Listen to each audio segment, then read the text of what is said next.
નમસ્કાર મિત્રો, સ્વાગત તમારું મારી યુટ્યુબ ચેનલ પિન્ટુ સરકારી અપડેટમાં। તો મિત્રો, આવી ગઈ છે એક નવી અપડેટ। ગુજરાત ટેકનોલોજીકલ યુનિવર્સિટી એટલે કે આપણી જીટીયુ એમના તરફથી સીસીસી પરીક્ષા માટેની એક નવી જાહેરાત બહાર પાડવામાં આવી છે।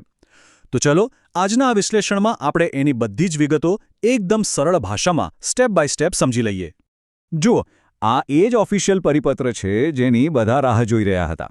હવે આમાં છે ને ઘણી બધી માહિતી આપેલી છે, પણ આપણે સીધા જ મુદ્દાની વાત પર આવીએ। સૌથી પહેલો અને સૌથી મોટો સવાલ એ જ હોય કે ભાઈ આ પરીક્ષા માટે ફોર્મ ભરી કોણ શકે?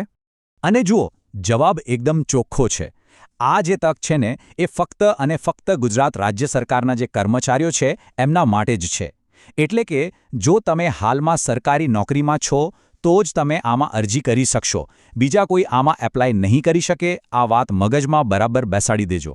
ચાલો હવે વાત કરીએ સૌથી અગત્યની વસ્તુની, અને એ છે તારીખો। કેલેન્ડરમાં અત્યારથી જ માર્ક કરી લેજો, કારણ કે આમાં એક પણ દિવસ આમથી આમ ના થવો જોઈએ।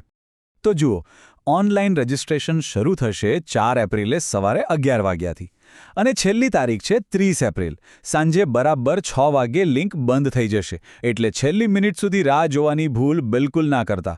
અને હા, ડોક્યુમેન્ટ જમા કરાવવા માટે પણ 4 એપ્રિલથી તમે જઈ શકો છો, પણ સમય યાદ રાખજો, સવારે 11:30થી બપોરે 3:30ની વચ્ચે, અને એ પણ ફક્ત કામકાજના દિવસોમાં જ હો।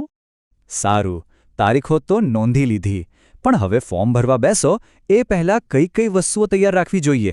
જો બધી તૈયારી પહેલેથી કરી લેશો ને તો ફોર્મ ભરવામાં જરાય વાર નહીં લાગે, અને ભૂલ થવાના ચાન્સ પણ 0 થઈ જશે।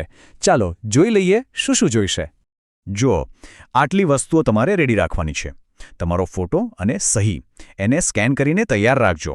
પછી તમારો mobile number, email ID, PAN card, અને હા, સૌથી અગત્યનું, તમારી નોકરીમાં જોડાવાની તારીખ અને રિટાયરમેન્ટની તારીખ।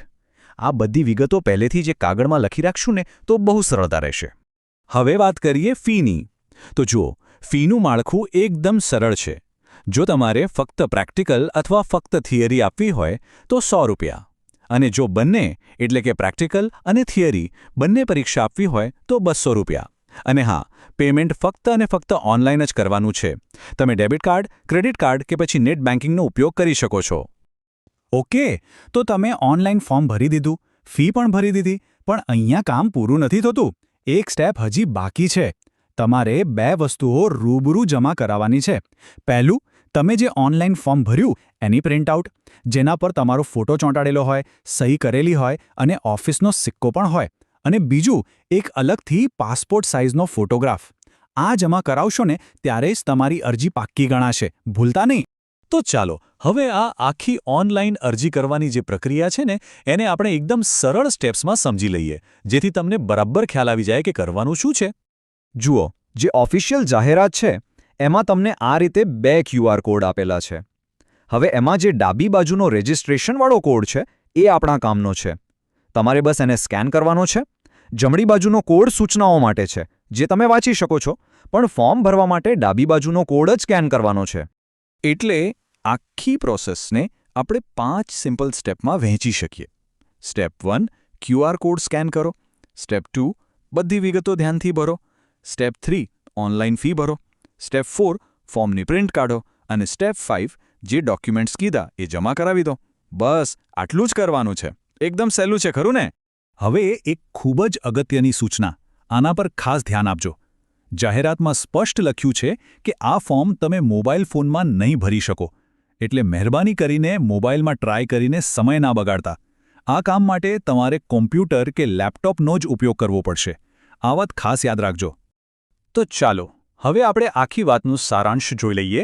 જે મુખ્ય મુદ્દાઓ છે જે તમારે ભૂલ્યા વગર યાદ રાખવાના છે એના પર એક ફટાફટ નજર નાખી લઈએ। અને હા, જો ફોર્મ ભરતી વખતે તમને કોઈ પણ પ્રકારની મુશ્કેલી આવે, કંઈ સમજાતું ના હોય, તો ચિંતા કરવાની બિલકુલ જરૂર નથી। તમારે ક્યાંય બીજે જવાની જરૂર નથી। બસ આ જે ઈમેલ આઈડી આપેલો છે ccc@gtu.edu.in, એના પર તમારી જે પણ સમસ્યા હોય એ લખીને ઈમેલ કરી દેવાનો। તમને ત્યાંથી જ સત્તાવાર જવાબ મળી જ જશે। તો આટલી બધી વાતચીત પછી સૌથી અગત્યની કઈ બાબતો છે જે તમારે યાદ રાખવાની છે? એવી કઈ વસ્તુઓ છે જે ભૂલાવી જ ના જોઈએ? તો આ 4 મુદ્દા ખાસ નોંધી લો। પહેલું, છેલ્લી તારીખ 30 એપ્રિલ સાંજે 6 વાગ્યા સુધી જ. બીજું, ફોર્મ ફક્ત કોમ્પ્યુટર પર જ ભરવાનું છે, મોબાઈલમાં નહીં. ત્રીજું, કોઈ પણ મુશ્કેલી માટે સીધો ઈમેલ જ કરવાનો છે. અને ચોથું અને સૌથી અગત્યનું, આ તક ફક્ત ગુજરાત રાજ્ય સરકારના કર્મચારીઓ માટે જ છે. બસ આ 4 વાતો યાદ રાખીનો એટલે બધું જ સરળ થઈ જશે. મિત્રો, દરરોજની સરકારી અપડેટ સૌથી પહેલાં મેળવવા અમારું ટેલિગ્રામ ગ્રુપ જોઈન કરો. લિંક ડિસ્ક્રિપ્શનમાં છે, હમણાં જ જોઈન કરી લો. યસ, તો મિત્રો, આ હતી સંપૂર્ણ માહિતી. જો તમને આ માહિતી ઉપયોગી લાગી હોય તો વિડિયો લાઇક કરો, મિત્રો સાથે શેર કરો અને ચેનલને સબસ્ક્રાઇબ કરવાનું ભૂલશો નહીં. મળીએ ફરી એક નવી સરકારી ભરતી સાથે. જય હિન્દ, જય ગુજરાત.